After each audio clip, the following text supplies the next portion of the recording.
Chambre de commerce et d'industrie d'Amos-Arcana. Je voudrais souhaiter bien bonjour à M. Pierre Deshaies, qui est maire suppléant de la ville d'Amos. Je tiens à remercier aussi Robert Cloutier, président d'ICM Amos, pour une partie de l'organisation. La Chambre de commerce et ICM, on co-organise l'événement cette semaine dans le cadre de la semaine minière. Vous pouvez encore vous inscrire aux autres activités qui vont avoir lieu.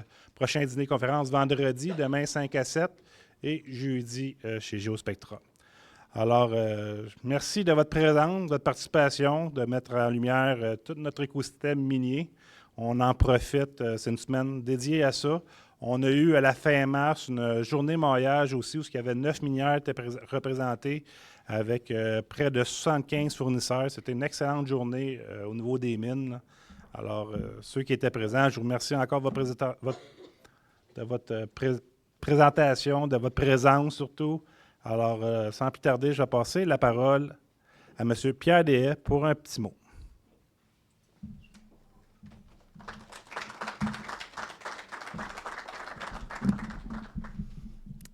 On m'a chargé de faire la portion un peu plus protocolaire du petit mot, donc j'ai un petit quelque chose d'écrit, j'espère que vous allez m'excuser. Donc, je vais tout d'abord commencer par me permettre de saluer nos conférenciers et dignitaires, Mme Jacinthe Lafont de Dilmar-et-Léonard, que j'ai rencontré tantôt. Bonjour. M. Jean-Michel Lafrenière, surintendant aux opérations chez Dilmar-et-Léonard. M. David Laliberté, enseignant au cégep de l'Abitibi-Témiscamingue et instigateur du RI 3D. Voilà, bonjour, soyez salués. M. Robert Cloutier, président de l'Institut canadien des mines, section Amos, et tous les élus, partenaires, représentants d'organisations présents avec nous aujourd'hui. Merci de votre présence.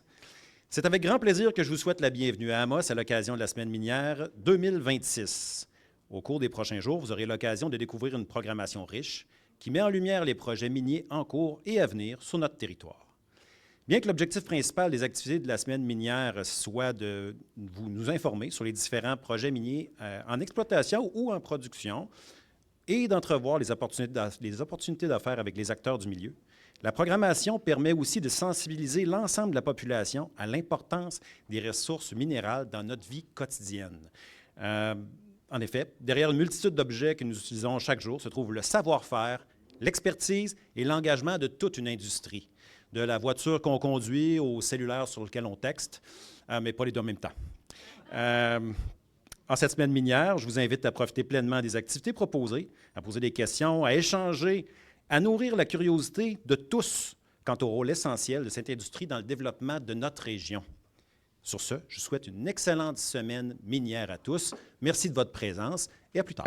Pour y arriver à réussir l'objectif de la semaine minière, on sollicite la participation des membres et des partenaires d'industrie afin de faire rayonner le secteur minier par l'entreprise de différentes initiatives qui ouvrent les portes à la population.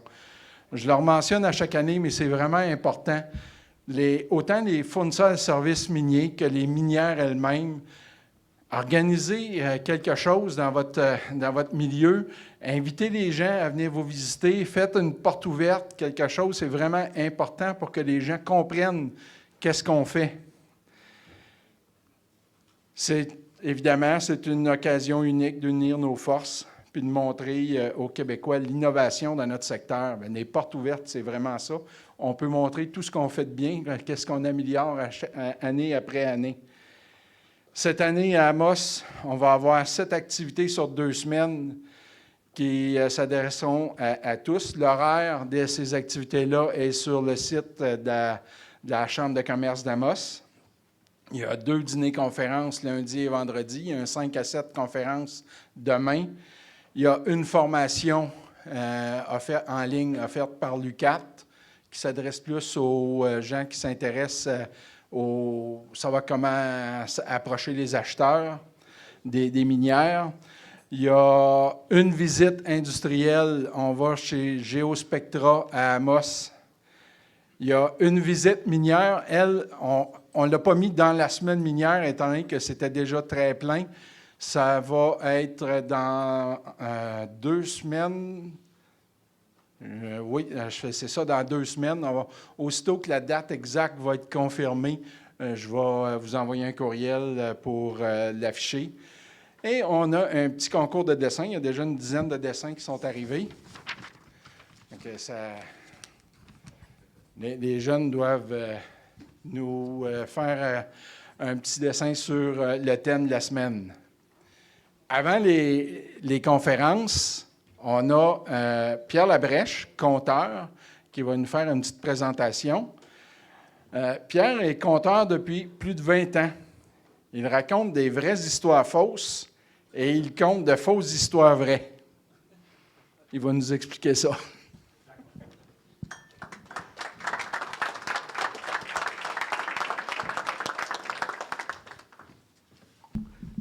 Bon, tantôt quand j'étais là, je regardais, puis on voyait pas la moitié de la face du monde. Fait que c'est pour ça que j'essaie de... Bien, je vais commencer par Il y a un peu de feedback. Éric, c'est correct? C'est bon, merci. Je vais commencer par me présenter. Mon arrière-grand-père s'appelait Siméon. Mon grand-père s'appelait Zénon. Mon père s'appelait Gaston. Puis moi, ben non. Les parents n'ont pas poursuivi la tradition. Ils auraient pu même m'appeler Napoléon ou Cupidon. Ben ils m'ont appelé Pierre. Il y a bien du monde qui m'appelle Pierrot, fait que on peut s'appeler comme ça aussi. Ça m'arrive d'avoir le Pierron, mais je ne parlerai pas de ça après-midi. Mon grand-papa Zénon était menuisier. Il a travaillé à bien des places pour gagner sa vie, grand-papa Zénon. Mais avant de venir rebâtir sa vie en Abitibi vers 1935, il bâtissait des pianos à l'usine des pianos Willis à Sainte-Thérèse de Blainville. Je ne sais pas si vous savez comment on appelle quelqu'un qui fabrique des instruments de musique. Un luthier pour les instruments à cordes, comme un violon ou une guitare, mais pour les instruments à vent, comme une trompette, ou à touche, comme un piano, on appelle ça un facteur d'instruments. Grand-papa Zénon a été facteur de piano. Mon autre grand-père s'appelait Rodolphe, puis lui jouait du violon. Lui aussi, grand-papa Rodolphe, il a travaillé à bien des places. Pendant un bout de temps, il était violoniste dans les salles de cinéma muets. Quand le cinéma est devenu bavard, mon grand-père est devenu commis dans un bureau de poste. J'avais deux grands-pères. Bien ça arrive à pas mal de monde, je pense. J'avais deux grands-pères, un commis au poste violoniste et puis un facteur de piano. C'est pas étonnant que j'aime la musique. C'est peut-être ça qui m'a donné mon timbre de voix. Bien, c'est surtout pour ça que je suis devenu homme de lettres. J'ai été facteur. J'ai été facteur pendant 30 ans.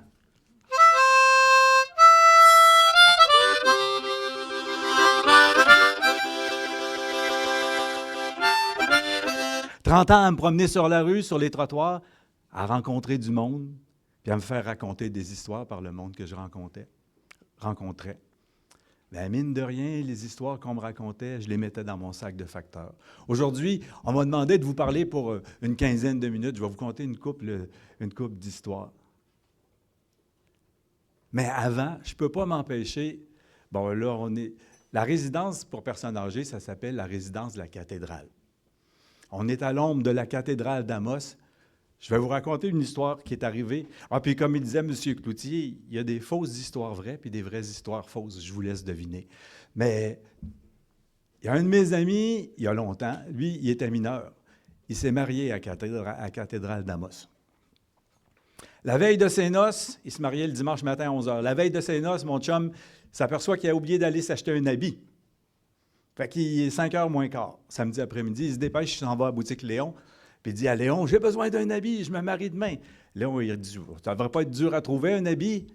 Sauf que la couturière est partie, on ne pourra peut-être pas faire les ajustements. » Il dit, « Je m'arrangerai bien. » Le veston était parfait, les culottes étaient trop longues. Fait que mon chum arrive chez eux, puis il va voir sa mère, puis il dit, « Maman, pourriez-vous arranger mon bas de culotte pour mes noces demain? » Sa mère, elle dit, « Voyons donc, t'es-tu fou? C'est moi qui fais le lunch pour ta réception. Je n'ai pas le temps d'arranger tes culottes, là. » Il va voir sa sœur. « Ma sœur, pourrais-tu arranger mes culottes pour mes noces demain? » Sa sœur, elle dit, « Voyons, mon frère, ça se peut pas, c'est moi qui fais le gâteau. Il me reste tout à monter ça, décorer. J'ai pas le temps d'arranger tes culottes. » Il va voir sa nièce. « Ma nièce, t'arrangerais-tu mon bord de culotte? » Sa nièce a dit, « Mon oncle. C'est moi qui fais la musique demain. Il faut aller chercher le système de son à Rouen avec mon chum qu'on vient d'installer, faire les tests de son, pratiquer. J'ai pas le temps d'arranger tes culottes. » Bien, il va voir sa grand-mère. « Grand-maman, pourriez-vous arranger mon bord de culotte? » La grand-mère a dit, « T'es-tu fou avec mes cataractes? M'a tout brisé ta belle habit. » Le gars, mon chum, il se dit, pas grave, je mettrai des épingles. Il n'y a pas personne qui va me regarder les pieds. Tout le monde va regarder la belle mariée. Il s'en va se coucher. Un peu plus tard dans la veillée, sa mère, après avoir fini le souper, pogne les culottes, coupe, puis fait le bord de culotte. 1 heure après, sa sœur, pas pour le laisser dans la marde de même, coupe, fait le bord de culotte. Un peu plus tard dans la veillée, quand sa nièce a eu fini d'installer son système de son, 1 heure de plus ou de moins, coupe, fait le bord de culotte. Puis le lendemain matin, les grands-mères, ça se lève de bonne heure, hein? La grand-mère se réveille et elle dit, je peux bien faire un effort pour mon petit-fils. Coupe. Elle a mis ses grosses lunettes, ses loupes. Coupe. Elle fait le bord de culotte. Fait que le lendemain matin, à 11 heures, la cathédrale d'Amos, mon ami est entré, puis s'est marié en short. Avant de vous raconter une petite, parce que vous êtes tous du monde minier, j'ai bien des chums. Puis du monde dans ma famille qui travaille ou qui ont travaillé dans les mines. Avant de vous raconter une petite histoire qui s'est passée il y a longtemps, je le sais que c'est un enjeu pour tout le monde, la sécurité. Ça doit être l'enjeu numéro 1. C'est l'enjeu numéro 1. Puis mes chums, le monde que je connais qui travaille dans les mines, ils me disent tout le temps qu'il n'y a pas pire danger pour un travailleur que le gars lui-même. On le sait tout. Pour aller plus vite, on fait des... C'était pareil dans ma job. Pour aller plus vite, on prend des raccourcis. Il y a quelques semaines, à la mine canadienne Malartic, il y a un gars qui est mort, qui s'appelait Francis Chabot. Je vous ai dit que j'ai été facteur à Rouyn-Noranda. Avant de prendre ma retraite, Francis Chabot a commencé à travailler au bureau de poste. Je ne l'ai presque pas connu parce qu'après ça, moi, je suis parti. Je ne sais pas combien de temps il a été facteur. Mais moi, j'ai une pensée pour sa conjointe et ses enfants. L'histoire que je vais vous conter là, ça s'est passé il y a longtemps. Je vous ai dit, dans une ville où il y a une mine, tout le monde connaît quelqu'un qui part travailler le matin avec sa boîte de lunch en dessous du bras. Dans une ville où il y a une mine, tout le monde connaît une femme qui embrasse son homme le matin sans être complètement certain qu'elle va le revoir le soir. Ce matin-là, Gisèle a vu partir son Robert avec sa boîte à lunch en dessous du bras. Dans sa boîte à lunch, comme à tous les jours, il y avait des sandwichs, bien sûr. Et puis, il y avait tous des petits morceaux de légumes, des carottes puis des céleris, toutes coupées de la même grosseur. Au début, maudit que ça l'énervait Robert d'avoir des légumes dans sa boîte à lunch. Il était le seul qui amenait ça à la mine. Il y en a qui riaient de lui. Il y en a qui l'appelaient carotte. Bien, au fil du temps, vu qu'il disait que c'était bon, tout le monde a appris que c'était bon pour la santé de manger des carottes. Il y a plein de monde qui sont mis à avoir des légumes dans leur boîte à lunch. Mais le nom, il est resté pareil. Carotte. Les jeunes, ils se demandaient comment ça qu'on l'appelle carotte. Lui, le vieux, il n'a même pas les cheveux roux. Bien, il y en a qui se disent, dans une mine, là, bien, tu mets n'importe quelle gang de gars ensemble, en fait, facteurs ou mineurs, il se dit bien des niaiseries, hein? Il y en a qui disaient peut-être que ça a des rapports avec des histoires cochonnes, carottes, on ne sait pas. Ben non. Dans sa boîte à lunch, Robert, il y avait aussi un thermos de soupe chaude pour se réchauffer à l'intérieur. Il y avait un gros thermos de café pour se redonner du pep de temps en temps. Et puis, il y avait un morceau de dessert, une tarte, un gâteau que Gisèle avait fait pour lui. Entre Robert et Gisèle, il y avait une convention. Le morceau de dessert du midi, il était tout le temps un petit peu plus petit parce qu'il en restait pour le soir, pour être bien certain qu'il ferait bien attention en dessous de la terre pour être là avec la famille pour manger son dessert le soir. Robert il est parti avec sa boîte à lunch. Au coin de la rue, il a rencontré son chum Denis. Ils ont marché ensemble jusqu'à la barrière de la mine. Ils sont rentrés, ils ont punché. Ils sont allés au vestiaire, à la salle des pendus, ils se sont changés. Ils se sont changés. Après ça, chacun est allé voir son capitaine de mine, pour savoir où est-ce qu'il travaillait aujourd'hui. Ils ont ramassé le lampe, puis ils sont partis travailler. Robert descendait à 6000 pieds. Il a pris une première cage, vous savez c'est quoi, comme une espèce d'ascenseur. Tu as une gang de bonhommes là-dedans qui descendent 3 minutes à noirceur, à se faire brasser tranquillement. Pas un mot, il paraît que ça porte malheur.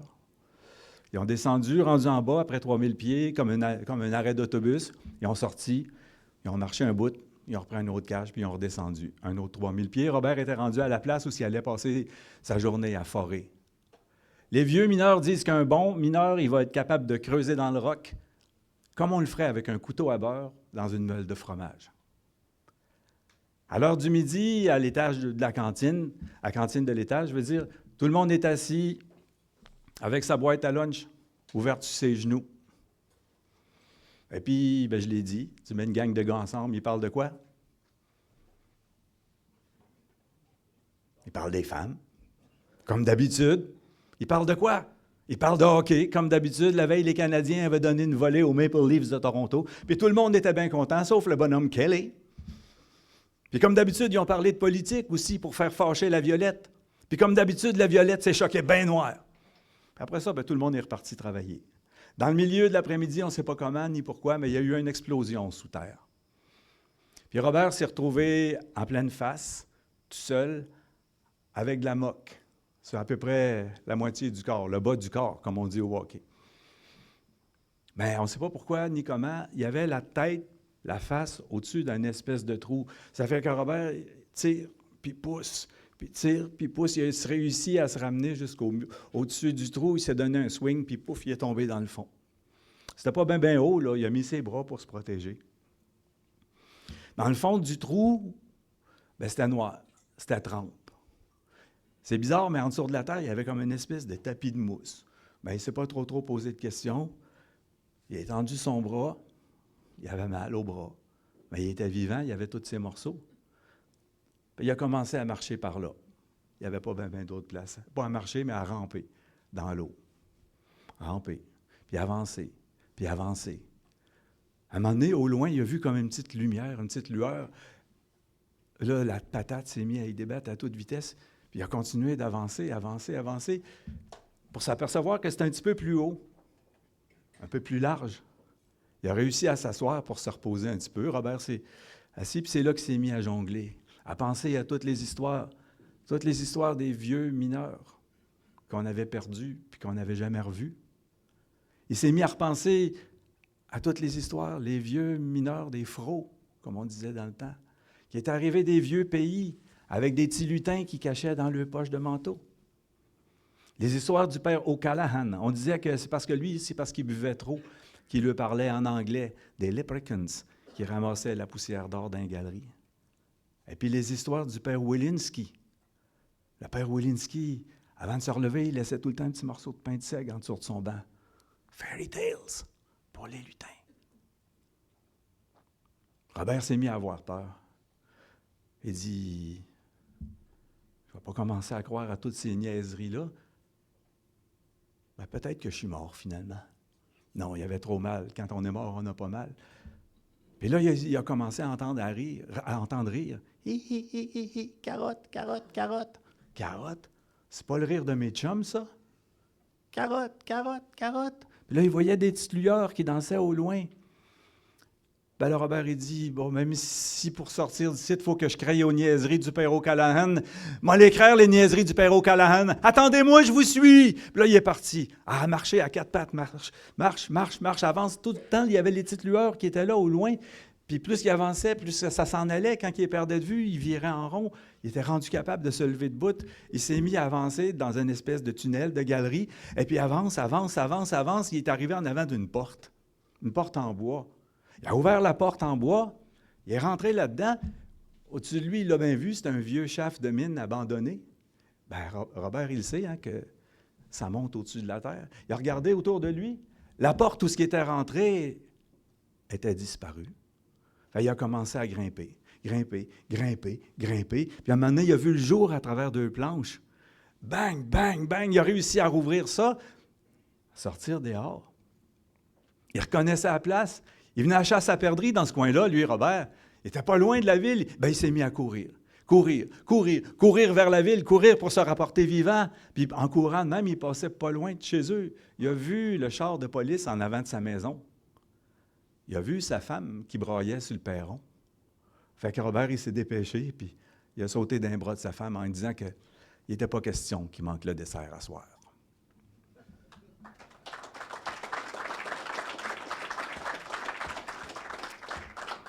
Moi, je n'ai pas l'heure, je n'ai pas calculé, mais vous me direz là, à peu près. On est chanceux en Abitibi, on a des mines qui marchent bien. Le taux de chômage est quoi? -10? pour les gens qui travaillent dans les mines. En tout cas, le taux de chômage n'est pas haut pour le monde qui travaille dans les mines. Mais ce n'est pas pareil partout dans le monde. Moi, je vais souvent en France. J'ai des bons amis en France. Puis l'autre jour, je parlais avec un copain. Puis lui, je sais qu'il avait déjà travaillé dans des mines. Puis j'ai dit, « Puis, comment ça va? Est-ce que tu as trouvé de l'ouvrage? » Il dit, « Ah, parle-moi pas! J'ai trouvé un boulot à Limoges. Un mois plus tard, on m'a limogé. Je suis monté vers le nord. J'ai trouvé un poste à Vire. Un mois plus tard, j'étais viré. Je suis redescendu. J'ai trouvé du travail à Lourdes. Et puis 2 semaines plus tard, j'ai été lourdé. Ouais, puis là, j'hésite un peu. On vient de m'offrir un poste à Castres.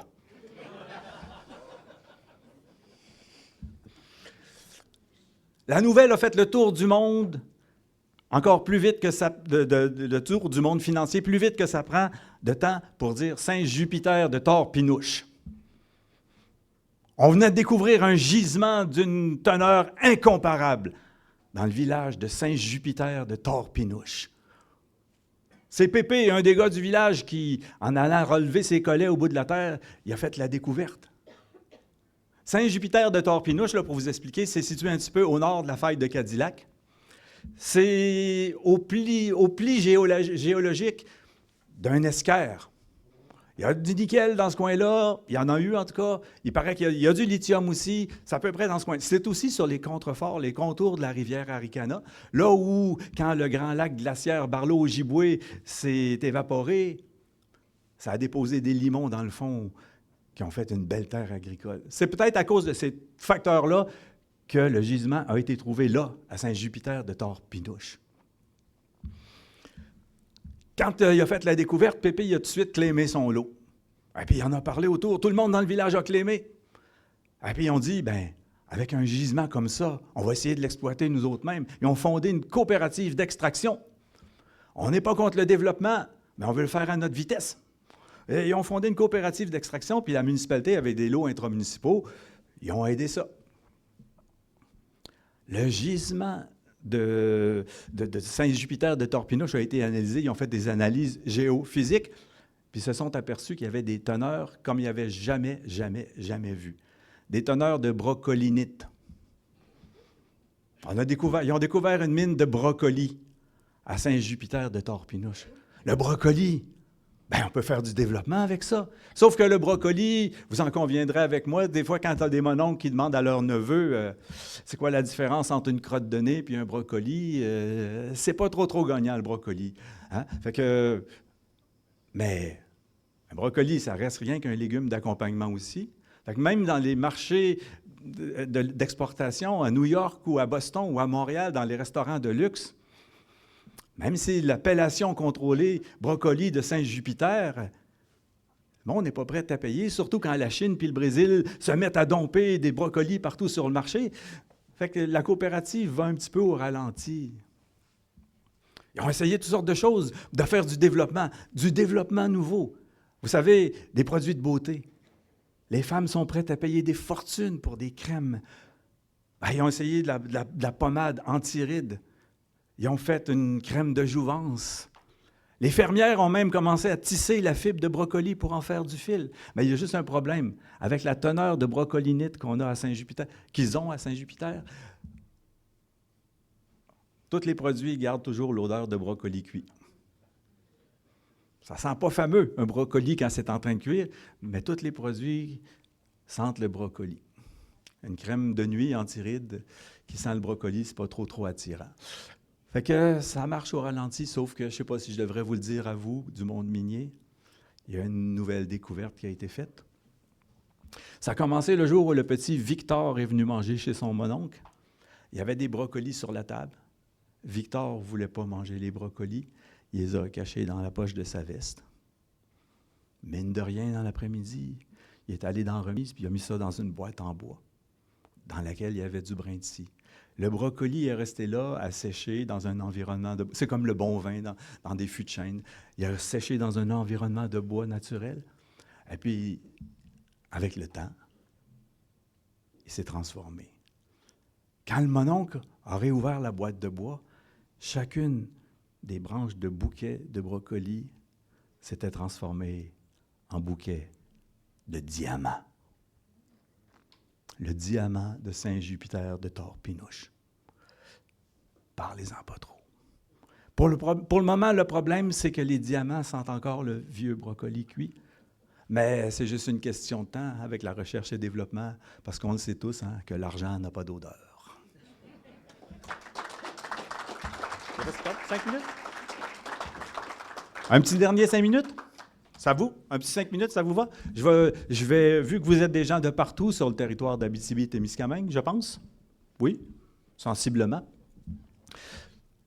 À vous, mes amis, tous mes Témiscamis, tous mes amis Schnabé, toutes mes Abitibiennes heureuses, tous mes Abitibiens aimés, que vous soyez un pré-sacre bleu, un malarticu, une belle combine, un palmarolan ou une palma Rolls-Royce, une ague-belle-sœur, un algon coquin, une algon coquine, un Abitibi-Winnie l'ourson, rivière rêvassante, un rapide danseur ou un danseur de slow, de valse and reel ou qui rock and rollait, Rochebeau-Courtois, belle courtisane, une matagamine qui se la ferme, une lacornifleuse mais qui est ma comique, un amosoisif, un amosoisillon, une ville tellement belle, un de ceux de Chazelle ou bien de chez lui, d'Avangus et Timous, un beau cantonné, une val paradisiaque, un Goddam du Nord, un âne filet mignon, un Lorrain vilain, une barre vilaine que c'est parce qu'elle lisait sur le perron que Jaco l'a trouvée belle sur son balcon.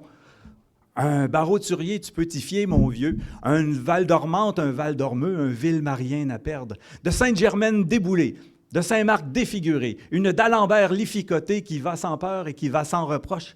Un Saint-Edmond Moses de fou, toi, une sainte terroriste, un Tache Rolling Stone qui rock more than anyone.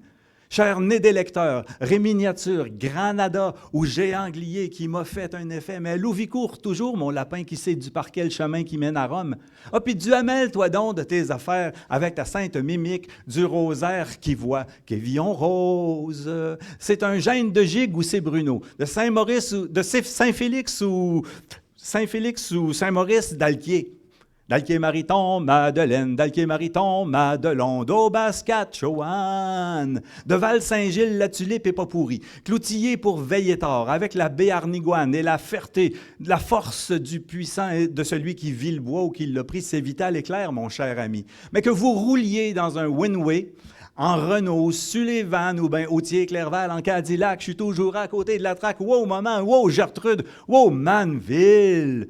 Une belle termite qui dit que ça pique, de Champ-Neuf ou de seconde main, un Bérigolo, une baudrigolotte, un haricaneux de Saint-Mathieu, qui du buissonner les matines, un fugère villégiateur, ou fabré dans ses feuilles, maridon, maridé, mon brun ou ma blonde, un chiche kebaboek d'agneau ou de l'aniel du Népawau, de la longue pointe d'un Kipawanabi, d'un Tilac-Simon, de l'Aunay en moins, qui l'Andrienne à se reprocher, de la grande dynastie Témiscamingue ou un Vietnamien de Nguyen.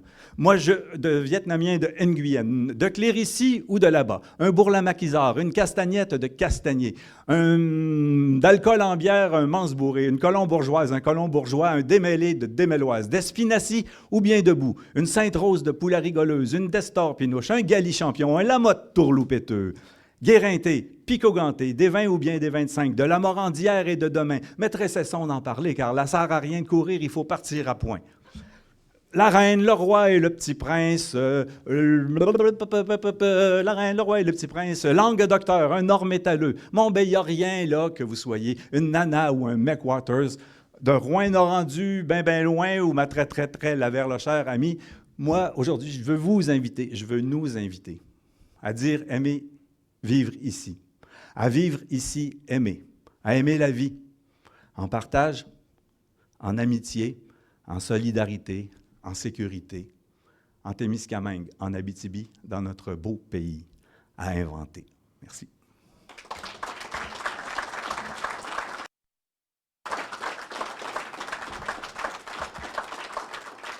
Je vous remercie et puis je vous souhaite une très belle semaine. Merci beaucoup.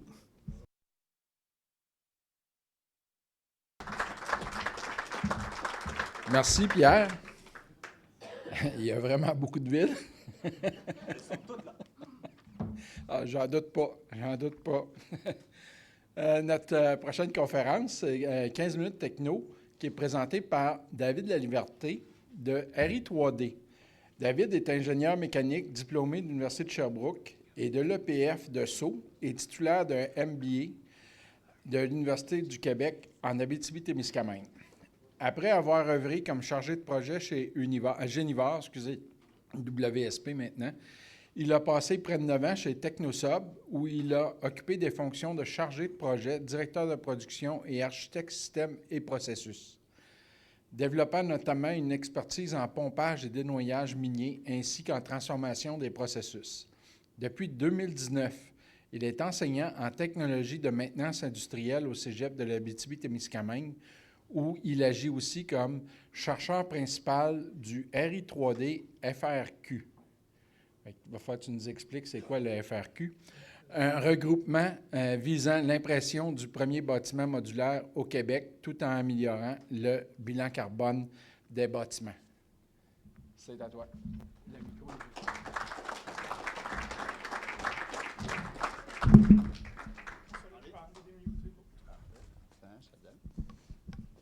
Merci beaucoup.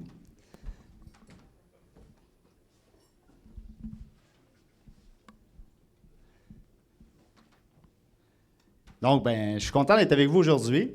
On va laisser un petit moment pour mettre la présentation. Donc, je vais tout de suite dévoiler le punch. Qu'est-ce que ça veut dire RI3D? Comme ça, vous serez fixés. Donc, ça signifie... on est dans le milieu de la présence. Ouais. Ça signifie regroupement innovant pour l'impression d'immeubles durables, en fait. Puis, comme l'a mentionné M. Cloutier, je suis enseignant au Cégep d'Abitibi-Témiscamingue en maintenance industrielle. Puis, ça fait partie des recherches que je mène à titre d'enseignant au Cégep. Puis quand je dis ça, généralement, les gens font « Ah, on peut faire de la recherche au Cégep? » Oui, on peut faire de la recherche au Cégep. Fait au moins, vous aurez appris ça aujourd'hui si je ne vous apprends rien d'autre, mais j'espère quand même pouvoir vous apprendre quelques autres trucs en passant. Donc, c'est quoi la RI3D? On a déjà passé là-dessus. La RI3D, c'est tous ces gens-là. Fait qu'on est quand même plusieurs organismes. Vous voyez à l'écran, il y a 36 partenaires, en fait, soit des partenaires qui participent directement à la recherche, soit des partenaires financiers, en fait, qui nous appuient dans nos recherches. Puis, il y a des entreprises de la région là-dedans. Je pourrais nommer notamment l'industrie. La Ville d'Amos est également partenaire. Je vais vous expliquer pourquoi tout à l'heure. Puis, vous voyez une série de cégeps en haut de la diapositive, ainsi que plusieurs CCTT. Les CCTT, c'est les centres collégiaux de transfert en technologie. C'est des centres de recherche collégiaux, en fait. Il y en a plus d'une quarantaine au Québec, puis on en a un en Abitibi-Témiscamingue. C'est le CTARI ou le CITRI. C'est le Centre technologique sur les résidus industriels. Donc, qui œuvre à valoriser, en fait, les résidus industriels. Ça inclut les résidus miniers. Ça peut également inclure les résidus forestiers, les résidus agricoles, pardon. Donc, on a cette expertise-là en région. Il y a une trentaine de personnes qui travaillent au CITRI, puis qui travaillent à faire des projets de différentes natures, en fait des projets de recherche pour valoriser les résidus industriels. Puis, tout en haut à gauche, vous avez le Cégep de l'Abitibi-Témiscamingue qui a un rôle très particulier dans le regroupement parce que ce regroupement-là émane de nous, en fait. C'est nous qui avons été les instigateurs de ça, puis on a le statut d'établissement gestionnaire, en fait, à l'intérieur de ce regroupement-là. Fait que ça, en tant que Témiscabitibien, mais ça peut être un élément à partager dont vous pouvez être fier quand vous êtes au Souper de Noël ou autre. Donc, on travaille sur quoi? On a identifié deux problématiques importantes, le manque de logement et le manque de main-d'œuvre. Puis, peu importe ce que vous produisez, si vous produisez de l'or ou des tonnes de métaux, peu importe, si vous êtes un fournisseur de services, si vous êtes un fournisseur de pompes, d'équipements industriels, peu importe, probablement que vous êtes confronté aux deux mêmes problèmes. Une pénurie de ce que vous voulez produire. En tout cas, vous avez un service ou un produit à offrir, puis vous n'avez pas beaucoup de main-d'œuvre pour pouvoir le faire. Donc, nous, on a décidé de travailler là-dessus. Puis quand on travaille là-dessus, ça nous amène tout de suite dans le concept de la productivité. Mais la productivité, c'est quoi? C'est le nombre d'unités produites par heure de travail, en fait. Donc, l'idée, ce n'est pas de dire comment je peux faire travailler mes employés 60 heures par semaine au lieu de 40 heures par semaine, mais c'est dans le 40 heures par semaine qu'ils travaillent, comment je peux produire davantage de valeur ajoutée. Donc, on s'est intéressé à ça. C'est un défi pour le Canada, la productivité. Je ne sais pas s'il y en a qui ont suivi récemment, je dirais dans la dernière année, dans la presse, Stéphanie Gramont en parle de temps en temps, en fait, les lacunes les lacunes de productivité au Canada. Ça, c'est un graphique c'est tous les pays de l'OCDE. Fait qu'essentiellement, tous les pays d'Europe, plus le Canada, les États-Unis. Donc, nous, on est le 28 % en rouge que vous voyez. Fait que, je dirais qu'on est dans la moyenne basse. Je ne sais pas si vous tirez passablement la même conclusion. Nos voisins américains, j'allais dire nos amis américains, on n'est plus trop sûr, mais bref, au niveau des États-Unis, la productivité est quand même passablement meilleure. L'augmentation de productivité sur la même période de 1998 à 2022 est quand même plus grande. Puis l'écart entre la leur et la nôtre tend à augmenter, en fait. Puis ça, c'est tout domaine confondu. Fait que, peu importe le secteur dans lequel vous œuvrez, de considérer le fait d'augmenter la productivité, ça devrait être un enjeu, je pense, dans votre secteur aussi. Donc, la productivité globale du Canada sur 24 ans, 28 %. Pendant ce temps-là, le domaine de la construction, c'était 4 % d'augmentation. Fait que nous, c'est le domaine sur lequel on fait des recherches, donc ça nous interpelle considérablement, en fait. On peut dire que la productivité a essentiellement stagné. 4 % sur 24 ans, c'est quand même peu, en fait. Donc, donc, on a le consortium de recherche dont je vous parlais tout à l'heure avec l'ensemble des partenaires. Bien, on a commencé nos recherches, puis éventuellement, on a été confronté à un obstacle qu'on avait vu venir quand même, là, mais c'est le fait à l'intérieur du consortium, on avait quelques personnes qui font de l'impression de béton, en fait. On avait 2 universités, 2 entreprises qui faisaient partie du consortium depuis les débuts, qui avaient ce type de machinerie-là. Par contre, dans tous les cas, c'était des machines relativement petites en termes d'ampleur. Donc, ici, vous voyez sur l'image, on m'a dit de peser sur ça. OK. Ici, sur l'image, vous avez 2 machines. Vous avez la grosse, là, qui est le bras robotique dont je vais vous parler après, mais vous avez une petite ici qui a une surface d'impression d'environ 8 pieds de long par 4 pieds de profondeur, 4 pieds de hauteur. Comme volume d'impression, là, ça ressemble à ça. Puis, nos partenaires avaient des imprimantes de ce gabarit-là, en fait. Puis, nous, ce qu'on veut faire, c'est imprimer des modules dans une usine, puis ensuite les transporter au chantier, les assembler pour assembler des enveloppes de bâtiment. Donc, ça nous prenait une capacité d'impression beaucoup plus grande, et c'est là où on a fait l'achat de cette machine-là. Donc, considérant qu'on est un cégep, puis tout ça, il a fallu faire des démarches pour obtenir du financement, tout ça, mais cette machine-là, elle existe, elle est présentement à Rouyn-Noranda. Éventuellement, elle va être à Amos, parce que, tantôt je vous ai dit, je vous parlerai de la ville d'Amos, pourquoi la ville est partenaire, mais la ville d'Amos a donné un terrain à un organisme en logement abordable qui s'appelle le Groupe Action Logement Québec, puis sur lequel on va construire un premier bâtiment imprimé au Québec, donc il va être à Amos, puis ça va être un bâtiment de 6 logements abordables. Fait que ça devrait se faire l'automne prochain, en fait. Nous, on va tomber en phase de production des modules cet été, mais l'assemblage des modules sur le terrain en tant que tel, ça devrait avoir lieu au début de l'automne prochain. Donc, ça sera à suivre. Ça sera un dossier peut-être qui pourra être intéressant à voir aller. Donc, nous, notre travail, c'est d'essayer de simplifier la construction, éliminer des étapes, de rendre la construction plus automatisée. Là, vous comprenez que le bras robotisé, puis juste pour... j'ai parlé du petit bras, sa surface, son volume d'impression, mais le grand bras, en fait, il est capable d'imprimer, pas à l'intérieur de ce bâtiment-là parce qu'on est contraint, mais le grand bras est capable d'imprimer un mur de 12 pieds de haut et de 45 pieds de diamètre, pour vous donner une échelle de grandeur. Fait que l'outil est pensé pour être utilisé autant à l'intérieur que sur chantier. Nous, on veut l'utiliser en mode préfabrication, mais il peut être ramené sur un site où on veut imprimer un bâtiment.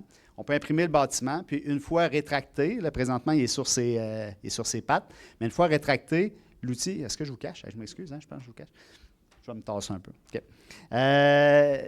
Une fois rétracté, l'outil est capable de passer, l'imprimante est capable de passer à travers une porte d'homme, en fait. Donc, moi, je ne positionnerai pas le cadre avant parce qu'elle pèse 2,7 tonnes.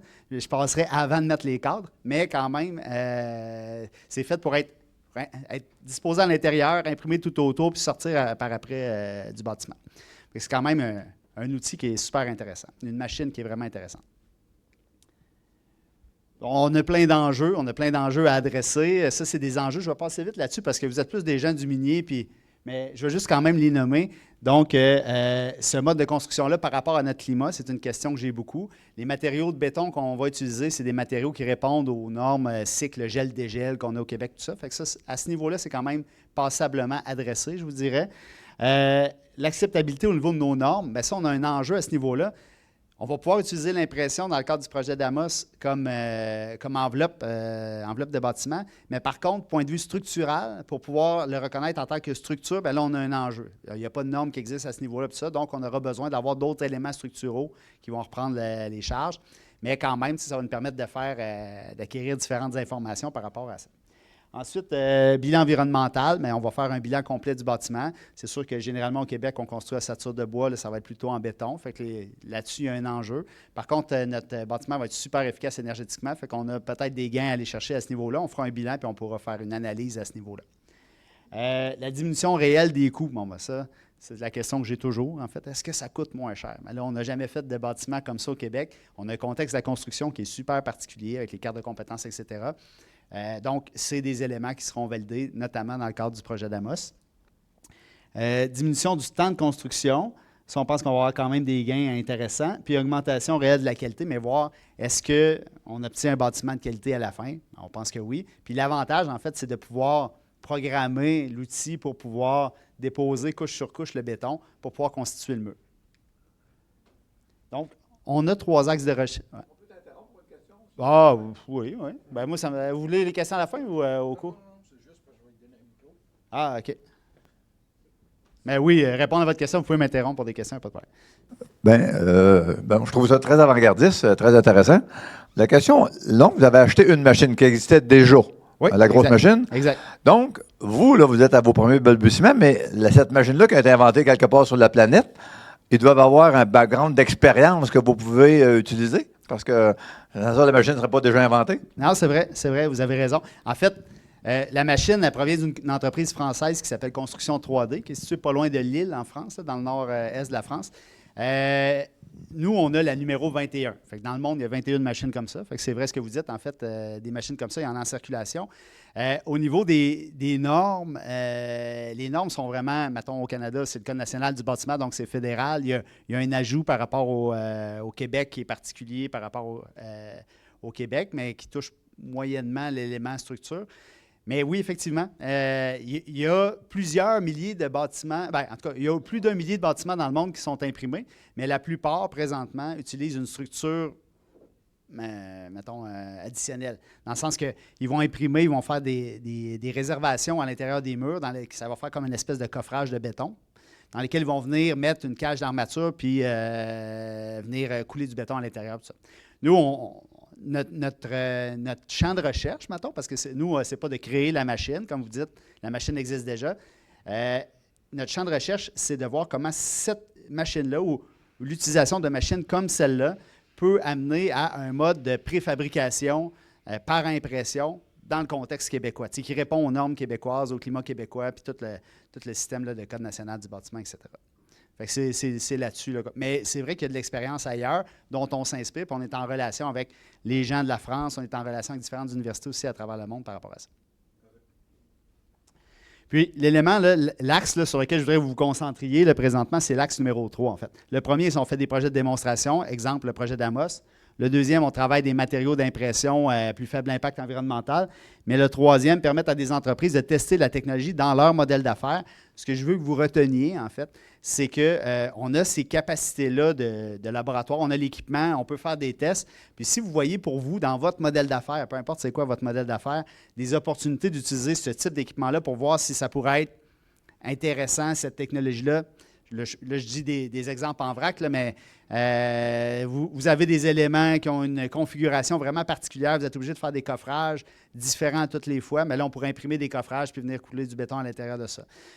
Vous voulez faire une genre de, je sais pas, une boîte de pompe ou une jonction de tuyauterie bizarre, une espèce de plénum, bien, ça pourrait être des options qui pourraient être regardées également. Fait que, nous, on n'est pas des experts de vos modèles d'affaires, en fait, de votre domaine. Mais si jamais vous voyez des opportunités et vous voulez les tester ou en discuter à tout le moins avec nous, bien, c'est quelque chose qui est possible.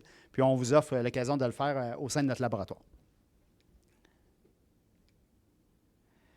Fait que notre laboratoire a l'air de ça. Donc, on a notre grosse imprimante, notre petite imprimante. La grosse s'appelle le Maxi Printer parce qu'elle vient de la France, donc c'est un nom anglophone. Puis il y a le Mini Printer.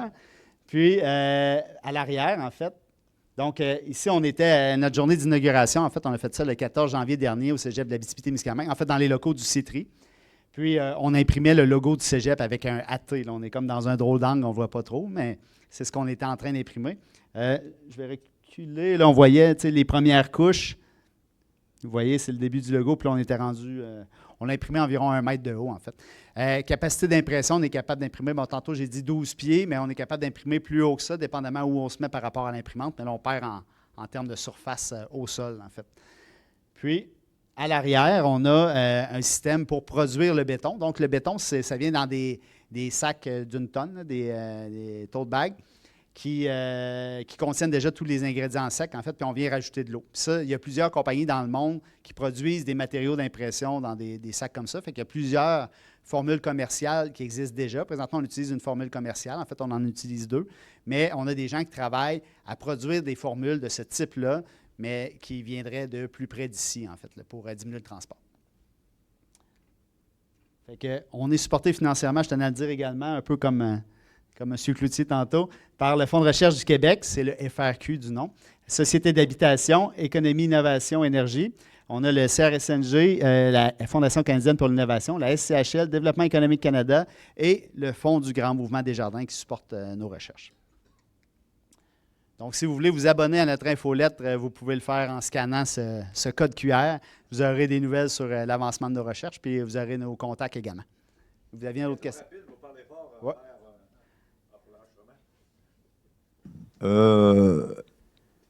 L'effet structural. Oui. OK? Je comprends, là, puis je suis un peu dans le domaine de la construction, là, sans l'aide, là, comme promoteur. Mais théoriquement, le ciment, c'est solide. Bon. Là, je comprends que les contraintes de code de bâtiment, etc., fait que le fameux ciment, de cette manière-là, ne réussit pas à répondre à nos normes de structure. Et vous avez un précurseur en Abitibi qui s'appelle Anico Eagle, qui, lui, a fait un coffrage de chape de mine Glissant, ouais. qui est en continu. Là. Fait que, il a fait exactement votre imprimante, mais à méga échelle, là, pour faire, on passe à Malartic, là, qui a fait un shaft là, de X centaines de pieds de haut, qui est structural. Donc, pourquoi que eux sont capables de faire des chapes de mine énormes, OK, avec du béton continue de couler, là, puis ça sèche, puis ça durcit? Qu'est-ce qui vous bloque au niveau structural de faire reconnaître une solution quelconque qui permettrait de vous éviter d'avoir une deuxième structure dans la structure? Je comprends. La question est super bonne. En fait, dans le Code national de la construction, il y a différentes normes qui sont référencées. Fait que dans le Code national de la construction, la section 4, là, sans tromper dans le détail, ça dit c'est quoi les charges. Le vent, la neige, toutes les choses qu'il faut que le bâtiment résiste. Ça, c'est défini dans le Code du bâtiment. Puis au niveau des capacités des éléments, si tu décides d'aller vers une structure d'acier, bien là, ça va être la CSA, je ne me rappelle pas c'est quoi le chiffre. Puis si tu décides d'aller vers le béton armé, c'est la CSA 23 point quelque chose. Puis sinon, tu as la maçonnerie également.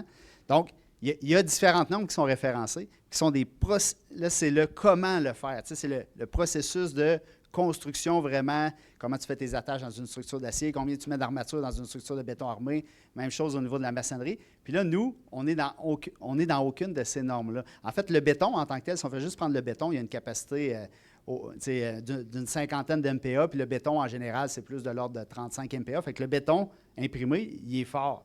C'est juste que là, il y a 2 couches, une par-dessus l'autre. Là, il y a comme un plan entre les deux que, là, bon, il y a des doutes sur c'est quoi la capacité en cisaillement entre les 2 couches. Après ça, l'armature n'est pas mise comme en amont, puis après ça, on la noie de béton, elle est mise sur les couches de béton qui sont imprimées. Fait que c'est juste parce que la méthode de construction est différente qu'elle ne rentre pas dans les normes actuelles. Puis comme je disais, bien, ce que les gens font, il y a une étude récemment qui est sortie, là, il y a 137 projets qui ont été analysés. Il y en a juste une que le béton imprimé est structurel sur 137. Puis de la manière qu'ils l'ont fait, bien, c'est qu'ils ont refait, mettons, l'équivalent de ce qu'ils voulaient faire, puis ils l'ont mis sous charge, puis ils l'ont détruit, mettons. C'est un pont, en fait, là, qu'eux, ils avaient fait une passerelle piétonne. Puis ils l'ont mis sous charge, ils ont fait comme 2 fois le pont, puis après ça, ils l'ont testé jusqu'à prouver que, regarde, il était capable, hein, finalement. Il est cassé, on va refaire un autre pareil. Fait que c'est ça, c'est juste une question normative. C'est pas parce qu'on ne pense pas que ça va pouvoir arriver là, c'est juste que, mettons, point de vue, je veux dire, plus légal, présentement, c'est pas possible de le faire sans passer par une série de tests qui est destructif là, de cette manière-là, mettons. Ce qui augmente beaucoup les coûts. Là. On s'entend, là, quand tu es obligé de faire 2 fois le même projet pour en détruire un des 2, c'est un peu turn-off. Oui, Oui, effectivement. La pérennité du projet oui. va devenir un enjeu Exactement. C'est pour ça que dans nos prochaines années, un de nos focus, c'est de travailler sur produire des données pour alimenter ces comités normatifs-là pour arriver à l'établissement de normes. Si on veut qu'à terme, ça puisse être compétitif comme méthode, bien, il faut que ça passe par là absolument, selon nous, en fait. C'est bon? D'autres questions? Fait que si vous voulez être tenu informé de nos avancées, valider si la technologie fonctionne pour vous, être mis en contact avec nos chercheurs, chercheuses, vous pouvez me contacter, puis je ferai le rôle de passerelle. Bien, merci beaucoup pour votre attention.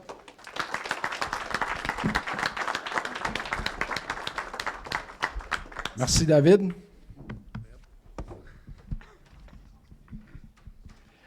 Maintenant, notre conférence principale est donnée par Mme Jacinthe Lafont et M. Jean-Michel Lafrenière. Jacinthe est une professionnelle expérimentée en relations communautaires et en responsabilité sociale des entreprises, avec une expérience particulière dans le secteur minier. À titre de coordonnatrice des relations externes chez Dilmar Éléonard depuis 2013, elle a joué un rôle clé dans le développement et la mise en œuvre de l'entente de collaboration Opinago entre la mine Éléonard et la Nation Crie.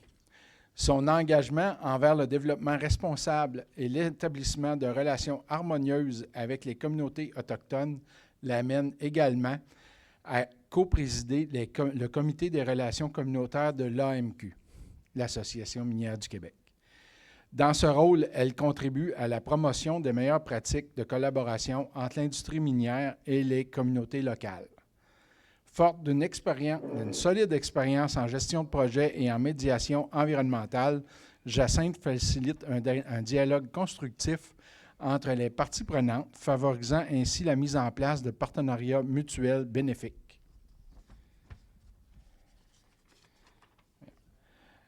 Jean-Michel, j'ai oublié de dire que Jacinthe Lafont est coordonnatrice de relations externes. Excuse-moi, Jacinthe, j'avais oublié. Jean-Michel Lafrenière est surintendant opérations minières. Il a travaillé en ingénierie, environnement, parc à résidus, évaluation de projet. Jean-Michel est surintendant des opérations minières, je me répète, je n'ai pas assez relu mes notes, à la mine Éléonard où il œuvre depuis 2013. Il a débuté sa carrière comme mineur, acquérant une solide expérience de terrain, puis a progressé progressivement, gravi les échelons au sein de l'organisation. Fort de ce parcours, il occupe aujourd'hui le poste de surintendant depuis 2 ans, mettant à profit son expertise opérationnelle et sa connaissance approfondie du milieu pour soutenir la performance et la sécurité des opérations. C'est à vous.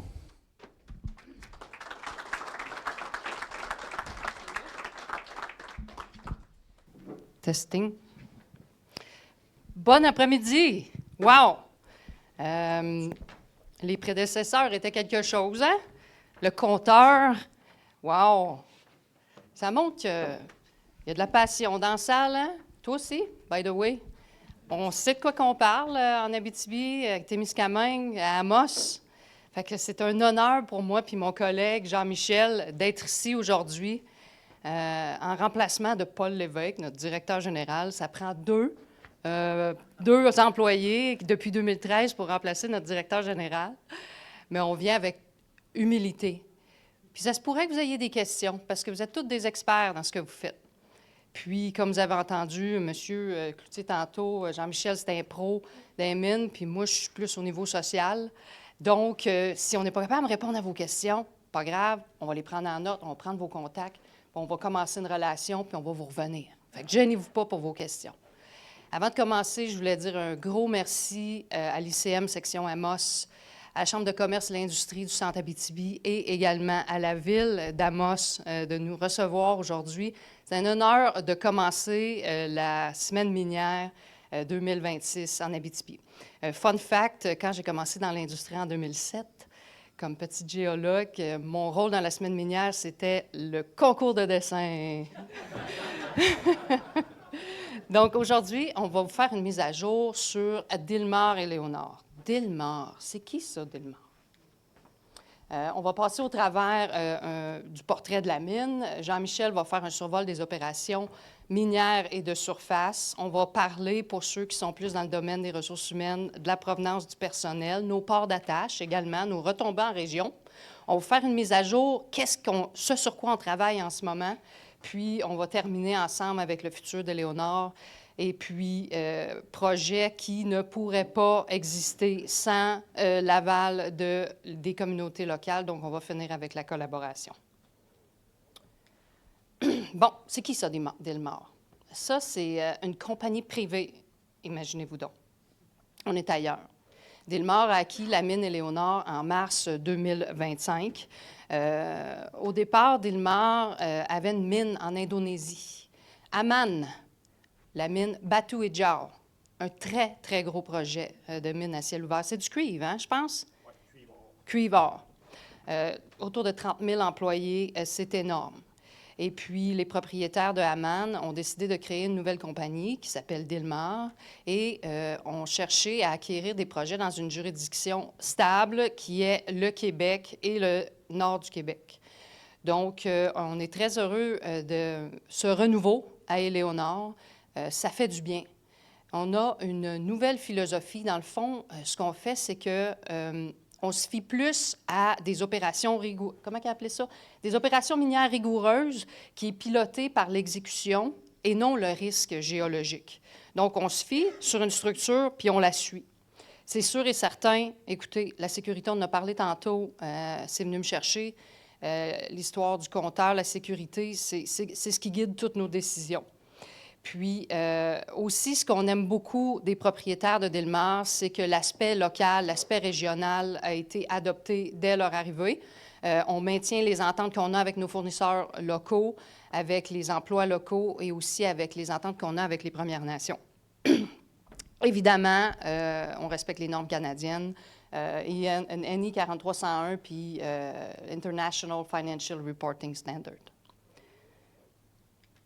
Avec l'arrivée de Delmar, il a fallu revoir notre culture.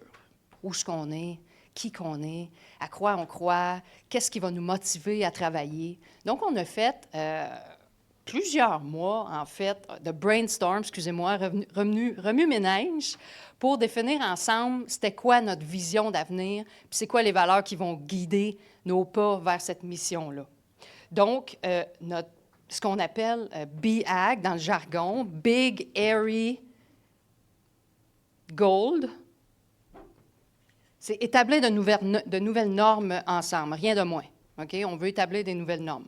Pour y arriver, on va agir avec intégrité, on va favoriser le progrès de chacun, comme là, Delmar est en train de favoriser mon progrès en allocution publique. On va rester curieux, mais surtout humble. Okay? On se trompe, c'est pas grave, on recommence. Okay? Poursuivre l'excellence avec courage. Tout ça, ça nous rend bien fiers, en tout cas, hein, de travailler pour Delmar. Quand on a présenté ça aux employés, vous auriez vu voir ça, une gang de mineurs qui applaudissaient. C'était quelque chose. Bien, ça n'a pas changé, notre localisation. Hein? On est situé à Iuichi-Beijing, plus particulièrement sur le territoire de la nation Cri de Wemindji. On est situé à environ 200 km à l'est de Wemindji et 800 km au nord de Montréal. Donc, on emprunte la route Billy Diamond, on monte jusqu'à Sarcelles, la centrale hydroélectrique, on bifurque à droite vers l'est, puis on monte à Éléonore. Nos fournisseurs connaissent très bien la route. On a environ 40 à 60 camions qui montent à la mine par semaine. Ouf, on ne voit pas bien ici, mais on a construit une route qui part de la Sarcelle, 60 km de nouvelle route, jusqu'au site de la mine Éléonore, sur les rives du réservoir Opinaka, réservoir qui a été ennoyé dans les années 90. Et puis, ça, ce que ça fait, cette route-là, on l'a construit avec nos partenaires CRI. On impacte 3 territoires de trappe, les Visitors, les George Kish et les Mayapo. Vous allez entendre le nom Mayapo revenir. Bien, c'est parce on est des invités sur son territoire. Fait que toutes les décisions qu'on prend, on les prend en collaboration avec cette famille-là. Oui, c'est ça, notre belle route, qui est, en fait, avant, les Mayapo, ils accédaient à leur territoire en suivant la rivière Opinaka. Là, ils accèdent à leur territoire en suivant la route Éléonore. On va faire le tour rapidement des installations de surface, ce qui était bien important quand on a parti le projet en 2011, 2010, l'étude d'impact. C'était qu'on concentre toutes les infrastructures de surface sur le même bassin versant. Fait que c'est ça qu'on a fait, puis c'est ça qu'on continue à faire parce que c'est bien important. Donc, c'est un peu petit pour vous, mais on a le camp Mayapo, ce qu'on appelle le camp permanent. Excusez-moi, je me trompe avec le piton. Ouais, le camp permanent ici. On a une carrière. Là, on rentre sur le site Éléonore. On rencontre la guérite, la halle d'Astérile. On a les infrastructures de surface que Jean-Michel va expliquer plus précisément, le concentrateur et tout. Ensuite, on continue ce qu'on appelle la route de production. On tourne un peu vers le nord. On a notre aéroport ici, parce qu'on est de type navettage, essentiellement 14-14. Quelques-uns sur le 8-6 et on a aussi le 4-3.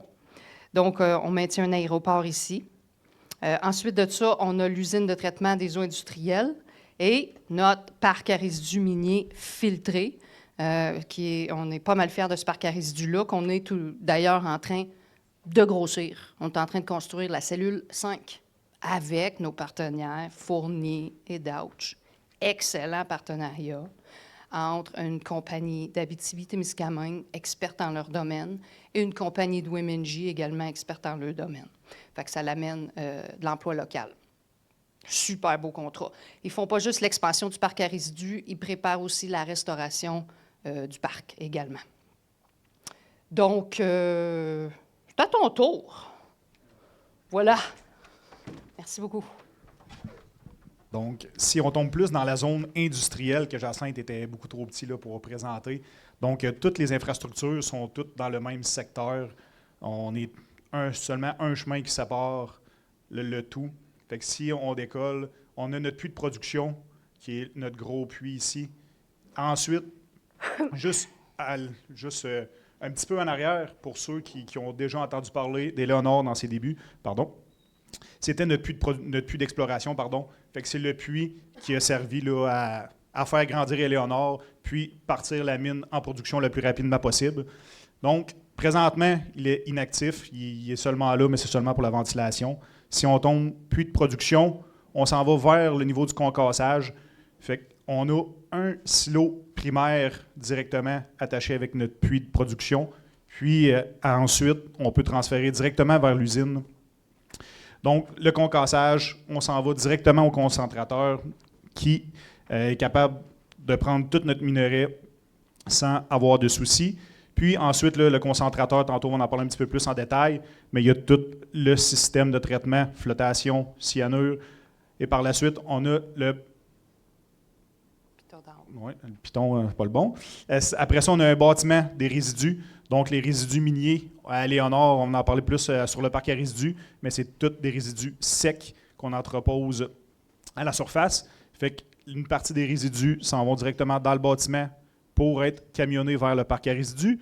Puis, on a l'usine de traitement, l'usine de Remblai pour l'autre partie des résidus miniers avec surtout le sulfure qui est redistribué vers le sous-terre puis pour remplir nos vides créés durant le minage.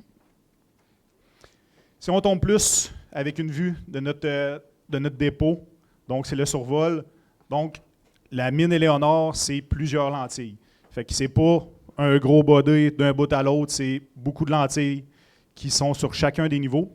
On a débuté notre séquence de minage vers les niveaux 650 et 400. Ces deux niveaux, quand on est rentré sur les niveaux, on pensait qu'on allait faire des méga chantiers transverses, ce qui n'était pas du tout le cas. On s'est rétracté, on a changé notre méthode, on s'est rendu vers un longitudinal directement au début de la mine. Les premiers chantiers ont directement été pris en longitudinal pour ceux qui connaissent plus ça. Ensuite, si on descend plus vers le niveau, les horizons H7, dans le bas de la mine, avec les contraintes, on entend beaucoup parler, surtout en Abitibi-Témiscamingue, mais toutes les contraintes de sismicité, les coups de terrain, le terrain qui rapetisse, on est obligé de changer notre système de minage vers un système de minage je vais dire top-down, qui est la méthode de minage de haut en bas. Donc, c'est plus un système de minage là, qu'on passe avec le remblai en pâte pour diminuer nos contraintes, puis nous faciliter vers le bas de la mine. Puis, c'est vers là qu'on continue notre séquence. Sinon, comme mentionné un petit peu tantôt, tous nos chantiers qui sont minés sont remblayés en pâte, à moins qu'on n'ait pas de chantier adjacent, que là, on peut se débarrasser de notre stérile au lieu de le remonter à la surface. Donc, si on parlait du puits de production tantôt, donc le puits de production, il y a 2 points de chargement de minerais ou de stérile, on va dire de roche. C'est nos 2 points principaux, nos 2 places qu'on peut monter notre roche à la surface. Donc, on a le niveau 6,90 et le niveau 11,40. Ces 2 niveaux-là peuvent acheminer le minerai et le stérile à la surface directement. Puis, comme on voit, le niveau 11,40 est directement en bas, puis on continue encore notre minage et l'exploration dans le bas de la mine. Fait que peut-être qu'un jour, on aura une 3e station qu'on pourra descendre encore plus bas et acheminer notre minerai. Donc, sinon, la façon qu'on mine nos chantiers, donc certainement, j'ai dit qu'on a changé surtout notre système de minage et la façon d'attaquer nos chantiers dans le bas de la mine, dans nos horizons 7, 8 présentement. Donc, les 2 en haut, c'est nos 2 façons standards, qui est le longitudinal et nos chantiers side drill, fait que des forages de côté.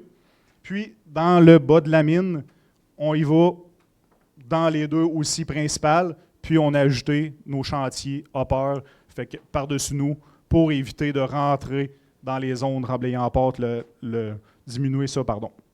Sinon, quelques images rapides de nos équipements.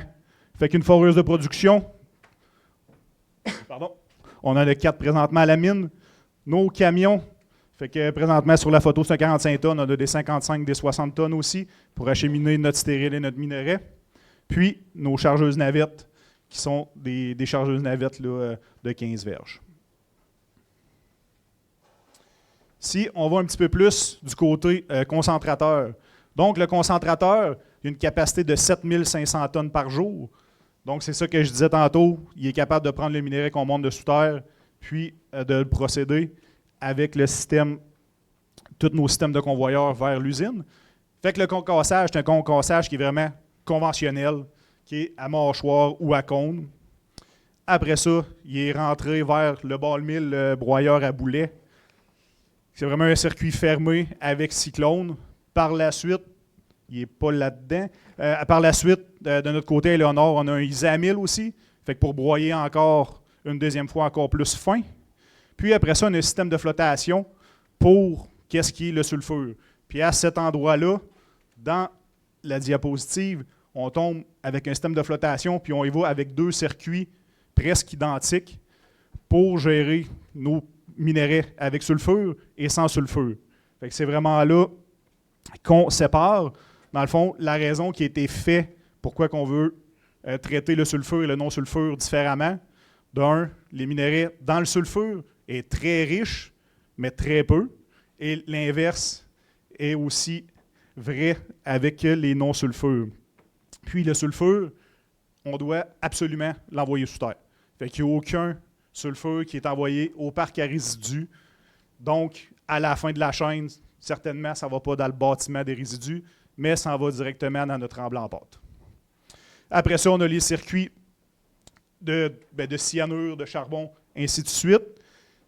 À la fin du processus, on a un système de filtration. Fait qu'on a des presses filtres pour enlever l'eau de notre résidu minier, pour l'envoyer au parc à résidus, puis l'envoyer dans notre remblai en pâte. Fait que les photos qu'on a vues tantôt là, pour l'usine, qui est acheminée directement sous terre ou au parc. On parlait d'eau, justement, acheminée sous terre ou au parc. 100% de notre eau à Éléonore est recyclée. L'eau de pluie qui tombe sur les opérations, l'eau qui est utilisée sous terre dans les opérations, l'eau de procédé également. On recycle 100% de notre eau. On ne puise pas d'eau fraîche, à part pour nos besoins en eau potable, bien entendu. Mais sinon, toutes les autres procédés sont recyclés. On les traite toutes parce que nous devons en rejeter également à l'effluent. On est en bilan positif. On a plus d'eau, 50 plus d'eau que qu'est-ce qu'on pourrait utiliser, qu'est-ce qu'on a besoin d'utiliser. Bon, on est en milieu nordique, il y a de la neige, il y a de la pluie.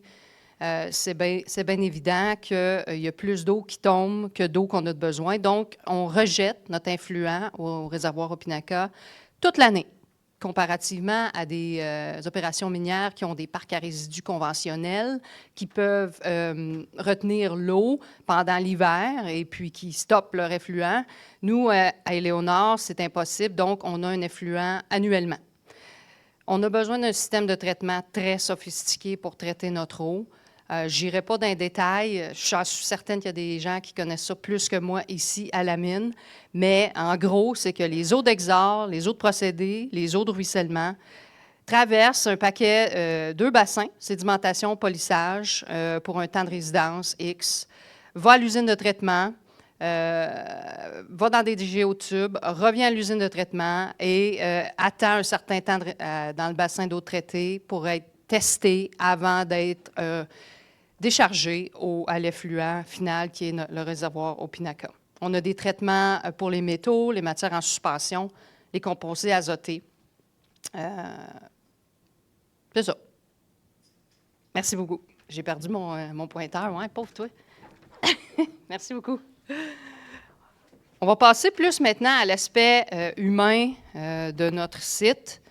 On est autour de 850 employés en ce moment, peut-être même un petit peu plus. On a relancé la machine en embauche. Je regarde Chantal parce que Chantal a été notre partenaire d'affaires en ressources humaines pendant plusieurs années avec nous. On a des employés qui viennent de partout dans le Québec, mais on a des ports d'attache à Rouyn. Et ça, c'est depuis le début là, des opérations. À Rouyn, à Val-d'Or, à Matagami, à Chibougamau, à Wemengee, à La Grande ou Radisson, puis Montréal. L'histoire qui est intéressante avec Matagami, c'est né d'une discussion avec Daniel Clich, qui se trouve être le directeur général de la ville. Là-bas, Matagami, il s'apprêtait à fermer la mine Matagami. Donc, il y avait un paquet de mineurs expérimentés là-bas qui étaient pour perdre leur emploi. Puis nous, on s'est dit, coudonc, il me semble qu'ils seraient bien chez nous, ces mineurs-là. Fait qu'à force de discuter tout ça, on a décidé d'ouvrir un nouveau port d'attache à Matagami. Ce que ça fait, c'est que ça diminue les impacts sociaux à Matagami, puis nous, ça nous aide à régler notre problème de main-d'œuvre. Donc, c'est à force de se parler comme ça qu'on trouve des solutions. On pourrait rajouter la bosse à la liste? OK.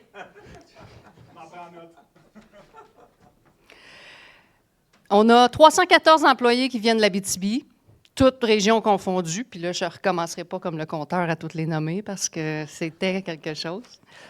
Il y a 321 employés qui viennent des autres régions du Québec. On pense à Québec, Gatineau, Montréal.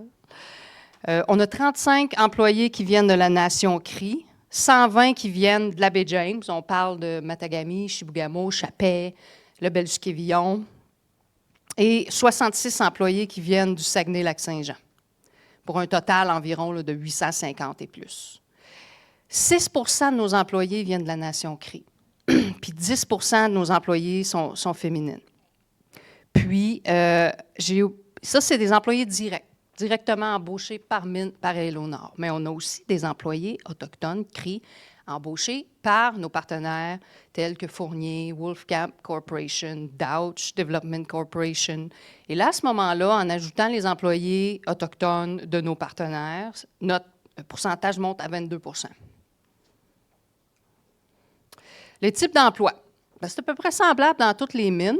On a des opérateurs d'équipements miniers, de procédés, des mécaniciens, ça, on en a besoin. Lourd, léger, fixe, de bâtiment. On a des cuisiniers, des cuisinières, des concierges, des agents administratifs, des électriciens, des plombiers, des techniciens en eau potable, des soudeurs, puis des professionnels dans les domaines comme des ressources humaines, finances, santé, sécurité, bien-être, en loisirs même. On est rendu avec une professionnelle en loisirs, environnement, approvisionnement, en ingénierie minière, électrique, mécanique, métallurgie et géologie. On engage pas mal. On a un nouveau site web. Jean-Michel va en parler tantôt. Mais ça fait à peu près 2 mois qu'il est en qui est en route. On est content. Puis, la section emploi, elle se met à jour souvent. On a un beau camp à Léonard. C'est quasiment un resort. On est pas mal fiers de notre camp. Ça, c'est ce qu'on appelle le camp Mayapo. C'est ici qu'on dort. C'est en l'honneur du maître de trappe Michael Mayapo, qui a dit oui à la présence Éléonore à l'époque, en 2011. Michael, lui, son but, c'était de assurer des emplois pour les jeunes de sa communauté. Donc, avec ça comme étant un bénéfice, il a accepté qu'on laisse un impact sur son territoire. Donc, en son honneur, on a nommé notre camp le camp Mayapo. Dans le camp, on a toutes des chambres individuelles avec salle de bain individuelle également. On retrouve une salle d'entraînement, une cafétéria digne des plus grands paquebots de croisière avec de la bouffe vraiment... En tout cas, moi, je n'ai pas eu le temps de m'écœurer. Peut-être que toi, oui, vu que tu es plus souvent au site, mais moi, à chaque fois que je vais là, je suis toute excitée de manger le dernier repas qu'ils ont préparé, puis les desserts, c'est incroyable. C'est une compagnie de Womenji, 100% détenue par Womenji, Wolfcamp Corporation. Ils s'occupent, oui, de la cuisine, mais ils s'occupent aussi de toute la conciergerie au site de la mine, et ce, même sous terre. On a une salle de loisirs, une salle de musique, on a un gymnase. Fait que, il y a de quoi. Le 14 passe assez vite, là. Puis surtout sur les bords du réservoir Opinaka. On a un site culturel aussi, j'ai pas de photo, mais on a un tipi, un chaptoine. On organise des activités culturelles pour les employés qui découvrent la culture cri. On a une infirmerie aussi de pointe. Pour ce qui est des retombées économiques dans les différentes régions, on a adopté une politique d'approvisionnement local. Donc, on y va, quand on reçoit une soumission, on a une grille d'évaluation qui est standardisée, OK? Puis, dont le poids des critères est défini d'avance. Et puis, on a des points alloués en fonction de la provenance du service. Comme par exemple, si vous venez de Womenji, vous avez 10 points. Si vous venez de Iyuishchi Beijing, vous avez 8 points. Je dis ça à tout hasard, mais c'est pour vous illustrer que plus qu'on se rapproche de Womenji, plus que le critère vaut plus dans la grille d'évaluation. Abitibi-Témiscamingue également est considéré. Abitibi-Témiscamingue va avoir plus de points, par exemple, que Montréal, exemple. Fait que on a sorti les chiffres, on s'est amusé à compter ça. Fait que pour 2025, c'est 145 millions pour l'Abitibi-Témiscamingue. Ça représente 26 %. Pour le premier quart de 2026, j'ai-tu dit 2026 tantôt? Pour 2025, pardon. Pour 2025, on est à 145 millions juste pour l'Abitibi. Puis le premier quart de 2026, on est rendu à 50 millions, ce qui représente 30 % pour l'Abitibi. Fait qu'on est pas mal fiers de pouvoir contribuer économiquement au développement de l'Abitibi-Témiscamingue, entre autres. Tiens. Voilà. Donc, on a plusieurs projets en cours à Éléonore, certainement, pour ceux qui s'en souviennent ou qui le savent. On était Goldcorp, on était Newmont, on est rendu Delmar. Donc, bien sûr, avec le changement d'organisation, avec une entreprise privée, on doit revoir, on va dire à peu près tout. On peut parler tout ce qui est de la refonte en santé et sécurité. On a 2 slides par la suite là-dessus. L'agrandissement du parc Arisdu, que c'est 100% chapeauté par les gens à la mine.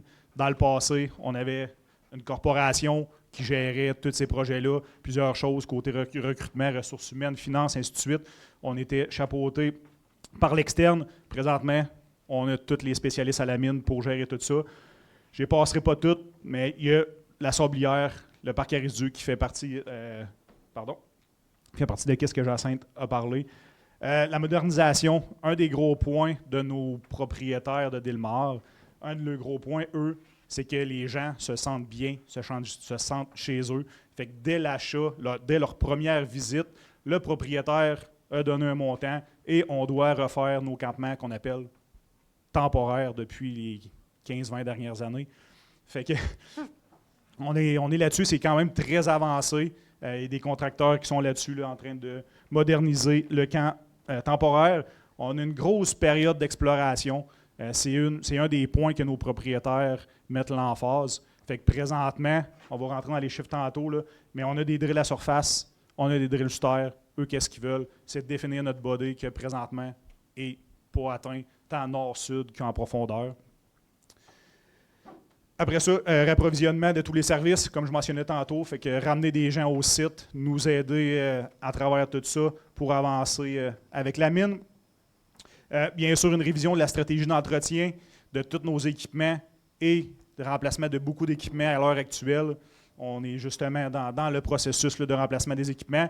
La mine, il y a beaucoup d'équipements que ça fait 10 ans et plus qui sont à la mine, qui virent. Présentement, on est soit à en racheter ou en refaire des équipements.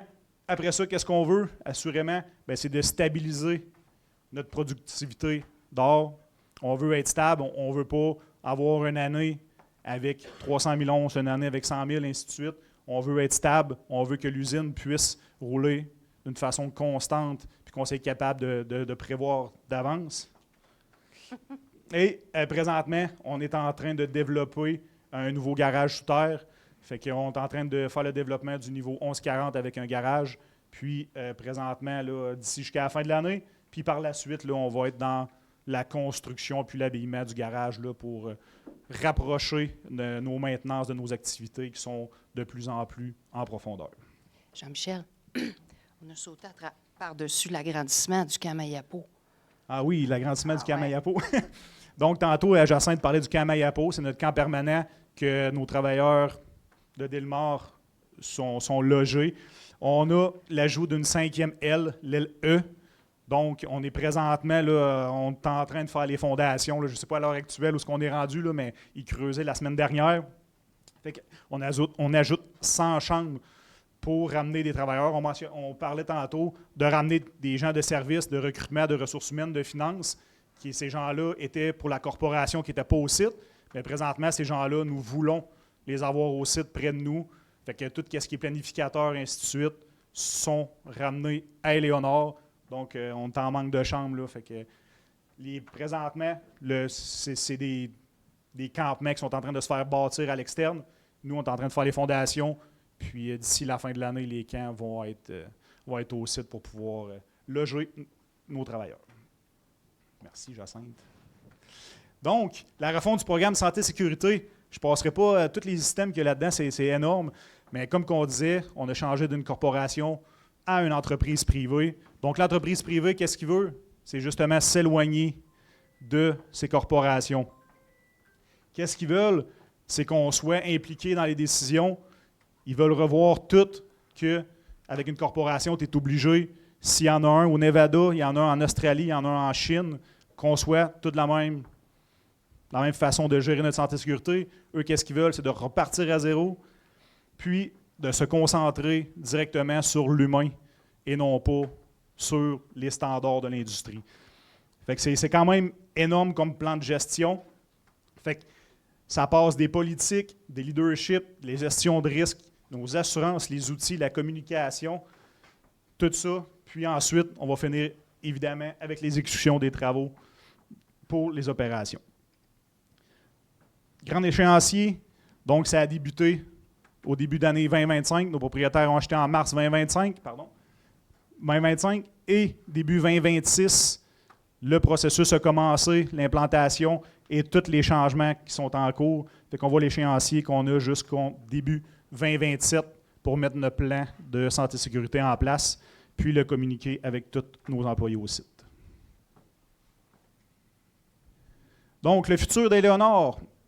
Donc, présentement, les ressources qu'on a à la mine, on est prouvé jusqu'en 2030. C'est qu'est-ce qu'on a décrit dans les livres. C'est un gisement, comme je disais tantôt, il est ouvert de tous les côtés. Nord, sud, en profondeur, il n'y a rien qui est défini, il n'y a rien qui est arrêté pour l'instant. Donc, qu'est-ce qu'on veut? C'est que présentement, c'est de prouver le double de qu'est-ce qu'on a, donc se rendre en 2034. Puis, par la suite, quand 2034 sera prouvé, on veut aller au-delà de ça, puis essayer de trouver le plus possible de ressources et réserves sur notre territoire. Donc, le forage sous terre, fait qu'on revoit un petit peu la maquette de notre sous-terre. Fait que présentement, le focus là, est vraiment au niveau supérieur. Fait qu'en 2026 et fin 2025, toutes nos ressources de forage au diamant sont vraiment dans notre eau de mine pour nous donner un petit peu d'aide de ce côté-là pour rapprocher notre minerai à surface et non pas juste pousser en profondeur et avoir la difficulté au niveau du hissage. Puis sinon, on en a une aussi qui est très intéressante. C'est vraiment les deux qui sont au 13-10. Fait qu'on a une grosse galerie d'exploration qui est presque terminée, mais on a des diamond drills, des foreuses du diamant, pardon, qui sont dans le secteur pour prouver qu'est-ce qu'il y a en profondeur à Léonard. Comme je disais, il n'y a rien de terminé là, en profondeur nord-sud. Sinon, le forage de surface. Oui, il y a le forage sous terre, le forage de surface. Donc, depuis le début de Léonard, on fore et on travaille seulement sur le gisement principal qui est directement sous l'île Roberto. L'île Roberto qui est ici.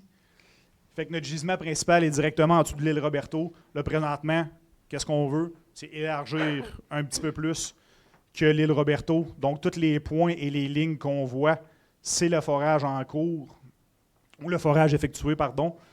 Fait que sur l'île Roberto et aux alentours, tout ça, ce n'est pas accessible l'été. Donc, cet hiver, on a eu une grosse campagne de forage de surface directement sur la glace avec des ponts de glace pour aller forer ce secteur-là. Puis, il y en a certaines aussi qui sont plus difficiles d'accès encore cet été, qu'on va avoir des campagnes avec des hélicoptères pour aller porter nos foreuses et nos travailleurs pour nous aider pour le futur de Léonard avec ça. Ce qui fait partie aussi du futur de Léonard, c'est la restauration, merci, du parc à résidus, les installations, la restauration des impacts qu'on a créés sur le territoire, dont le parc à résidus filtré sec. Là, on a terminé l'utilisation de la cellule 1. On est rendu à la hauteur maximale qu'on peut déposer des résidus. Donc, on a commencé à restaurer. C'est bien beau sur papier, la restauration progressive, mais c'est tout qu'il y a des défis. Puis, par chance qu'on a les partenaires régionaux pour nous aider. Il y en a qui ont de l'expertise là-dedans. Je pense à l'UQAT, à l'Institut de recherche en mines et environnement. Même, on a des discussions avec le CITRI aussi. Donc, c'est ça. Vous voyez en vert le secteur où est-ce qu'on est en train de revégéter. Avant ça, il faut installer des couches. Donc, on a les tailings, les résidus. Après ça, on compacte un peu nos tailings. On a mis une géomembrane. On a mis du sable compacté, du till compacté. Et après ça, un genre de sol organique qui va permettre la croissance des végétaux. Végétaux qui ont été choisis avec les utilisateurs du territoire, essentiellement du pin gris. Mais nous, on y a amené l'idée qu'on aimerait ça avoir de la biodiversité. Donc, il a accepté d'avoir aussi du bouleau blanc, du thé du Labrador, et la liste est longue.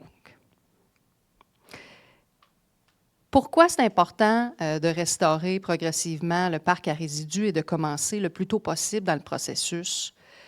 C'est de comprendre comment ça marche. C'est de voir les défis au fur et à mesure, pendant qu'on opère, pendant qu'on est là, pendant qu'on a des gens sur le terrain pour suivre les résultats, analyser l'eau, analyser la couche.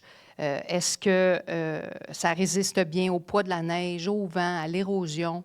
Donc, notre équipe environnement est dédiée sur le site, en même temps qu'elle fait ses activités de suivi environnemental, elle intègre dans son suivi le suivi de la restauration progressive du parc à résidus. Fait que je ne lirai pas tout ça, mais dans le fond, on est en train d'apprendre au fur et à mesure qu'on le fait, grâce à des partenaires. On contrôle aussi l'érosion éolienne et hydrique en revégétant. Pour bien comprendre ce qui fonctionne bien en revégétalisation, on essaie différents amendements de notre couche organique. C'est des études qu'on mène avec les institutions d'enseignement, de recherche et d'enseignement supérieur de l'UQAT. On a fait des exemples, par exemple, sur une petite parcelle du parc à résidus, ici. On a essayé avec du fumier, de l'engrais, de rien mettre, des plus grandes parcelles. Donc, c'est des tests qu'on est capable de faire en ce moment parce qu'on est là, parce qu'on est capable d'observer. Puis c'est bien aussi parce que quand tu regardes de ta fenêtre de chambre à Éléonore, tu vois le parc à résidus au loin, il y a une partie qui est verte. C'est intéressant de voir ça. Cette année, en 2026, on célèbre 15 ans de collaboration avec la Nation CRI. On a signé notre entente au Pinago en 2011. C'est vraiment ça n'a pas tout le temps été facile. Il y a eu des défis, mais on peut être fier, pareil, de les avoir surmontés, une étape après l'autre. La manière qu'on gère ça, cette entente de collaboration-là, c'est assez standard dans entre le monde minier et la Nation CRI. Nous autres, notre entente Opinago, signée en 2011, a été la première d'une série d'autres ententes sur le territoire. Chacune de ces ententes-là se colle à peu près à ce mode de gestion-là, à cette gouvernance-là. Il s'agit d'un premier comité en haut, le comité de collaboration, qui s'assure de l'implantation de l'entente. Puis après ça, chacun des 3 sous-comités vise particulièrement à créer de l'emploi, de la formation pour la Nation CRI, les opportunités d'affaires, mais aussi l'environnement et la restauration. Donc, c'est une gouvernance qui fonctionne assez bien. On a des membres sur nos comités qui sont là depuis le tout début, impliqués, qui connaissent de quoi ils parlent. On fait aussi des activités de développement des capacités à tous les années. Comme là, on s'en va à l'ICM la semaine prochaine. On amène les membres de nos comités avec nous. Ils vont faire eux autres mêmes une présentation sur leur expérience dans le domaine minier. On se rencontre 2 à 4 fois par année par comité. On a 4 comités. Fait que 4 fois 4, 16 fois par année. Ça en fait des minutes de meeting à écrire. Laissez-moi vous dire ça. Mais ce qui est important, c'est d'assurer un suivi et aussi d'être là dans le temps. Tu sais, moi et Jean-Michel, depuis 2013 qu'on est là, les partenariats, les relations qu'on a développées avec la Nation CRI sont importantes pour nous autres. Les travailleurs CRI qui travaillent pour Jean-Michel, avec Jean-Michel, c'est à lui qui parle, c'est pas au surintendant, c'est à Jean-Michel. Fait que c'est vraiment de développer des relations personnelles avec nos partenaires. Puis on le fait aussi de plus en plus avec nos fournisseurs. Fait que c'est vraiment bien. On le fait aussi à Baie-James, avec les villes de la Baie-James. Je vous ai nommé tantôt, mais c'est important pour Matag, c'est important pour Chibougamau, Chapais, Lebel-sur-Quévillon, Radisson, de générer des retombées économiques aussi. Parce qu'il ne faut pas oublier, le nord du Québec, c'est la Nation CRI, mais il y a également une population minière qui vient des mines dans ces villes-là. Fait qu'eux autres aussi, ils veulent qu'on encourage l'emploi local, surtout les opportunités d'affaires. On a vu des occasions récemment, on a des exemples de développement, comme on a développé une route de transport beaucoup plus optimisée, beaucoup plus efficace, qui part de Chibougamau puis qui s'en vient à Mine-Éléonore. Mais ça, on a réussi à faire ça grâce à des discussions qu'on a eues avec eux autres lors des comités qu'on appelle le COMAX, comité de maximisation. Fait qu'est-ce qu'on fait? On se rencontre 2 fois par année, on fait des visites, on va rencontrer toutes les entreprises locales par ville. Mais tu sais, une année, on va à Chapais, l'année d'après, on va à Chibougamau. On ne les fait pas toutes la même année. On fait des maillages, on fait des visites de sites. Fait qu'on est appuyé aussi avec l'expertise de la Société du Plan Nord et de l'administration régionale Baie-James dans ces rencontres-là. Fait que c'est ce qui met fin à notre petite mise à jour.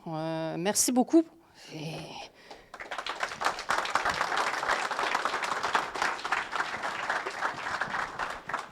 Est-ce qu'il y a des questions? Une question facile pour une image.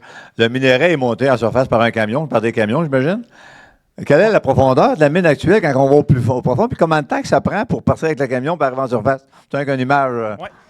Fait que, dans le fond, on a, camionné vers la surface, mais on a aussi l'option du puits de production qui est directement cheminé par nos skips. Dans le fond, c'est des boîtes qui montent le minerai directement à la surface. Puis, si on prend l'exemple, là, on est aux alentours du 14,60, 14,70 présentement. Fait que 1,4 km vertical au fond de la mine. Si on part d'en bas, qu'on fait très rarement, mais en camion, ça va prendre aux alentours d'1h40 du voyage. Fait qu'on peut dire 50 tonnes, 50-60 tonnes, 1h45, 1h40 montée à surface. Fait que c'est la raison pourquoi on a le puits de production qui accélère beaucoup ce processus. Mais si on ne l'aurait pas, ça donne l'image en camion. Puis si on y va, tu sais, un véhicule plus standard, on peut dire un véhicule léger, un Jeep qu'on a actuellement, ça va être au moins aux alentours de 45 minutes, 1 heure, se rendre à la surface en cas de besoin. Est-ce qu'il y avait d'autres questions?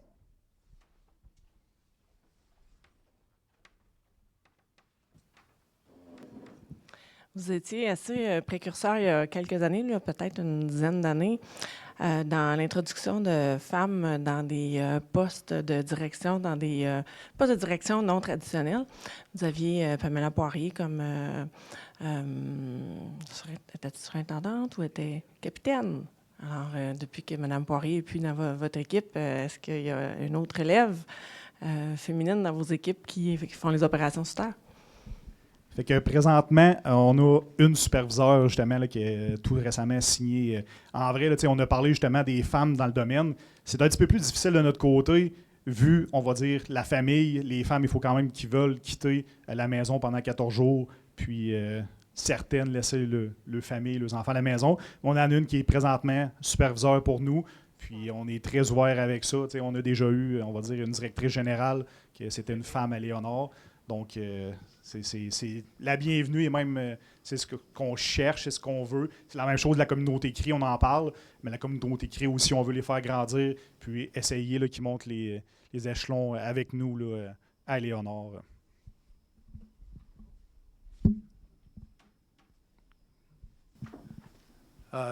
Il y a quelques semaines, j'ai eu le plaisir d'assister à une conférence d'une compagnie d'exploration qui parlait des succès dans l'exploration pour l'or, pas trop loin de vos installations. Donc, vous avez mentionné que vous avez des réserves jusqu'à 2030, mais dit, dans les opérations minières, là, c'est bon à commencer à penser à des opportunités dans la région. Et je suis certain que Dominique Doucette, là, qui a une histoire avec votre compagnie, il vous a fait évidence de la présence de cette entreprise-là. Vous n'avez pas mentionné ces gens-là, mais peut-être c'est une opportunité de vous autres de prolonger la vie de votre mine. Oui, très, très bon point. Effectivement, présentement, on se concerne sur notre gisement actuel pour agrandir qu'est-ce qu'on a, puis être le plus proche possible, être le plus rentable ou être le plus rapidement possible, introduire le minerai à l'usine. Mais effectivement, c'est des opportunités d'affaires là, qui sont regardées du côté de Delmar, là, d'agrandir et de voir encore plus loin que seulement le site. Êtes-vous capable de nous dire s'il y a une compatibilité entre la minéralisation de ce nouveau dépôt dans la région là, chez vous et vos installations? Présentement, je n'ai pas l'information. Je sais qu'il y a des discussions en cours côté géologue. On peut parler à notre directeur géologie, qui est Eric, qui est très au courant de cette partie-là, puis est très actif. Mais présentement, là, je n'ai pas l'information si c'est compatible ou pas pour l'usine. OK, merci. Les discussions vont bien. Ça se parle. Ça se parle plus maintenant que ça se parlait dans le temps de Newmont. Juste pour vous dire. Notre propriétaire, tout a regardé ça, est intéressé. Je ne sais pas si c'est public, mais vous regarderez les actionnaires des compagnies d'exploration autour de chez nous. Je dis c'est chez nous, c'est pas chez nous. Là. Mais vous regarderez ça. Mais moi, je ne veux pas le dire.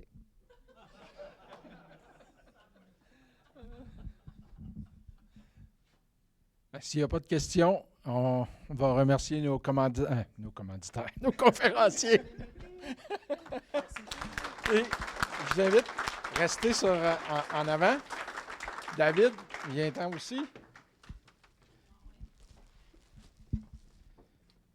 Voilà. Les mains pleines. En fait, éteins. C'est Georges, notre photographe officiel, qui fait des planches à découper. Puis, Mais là, ça va être en garde partagée. Non, mais ça, on emmène ça à mine, là. T'en vas à mine tout à l'heure, toi? pas long. T'amènes ça dans tes bagages. Regardez-moi,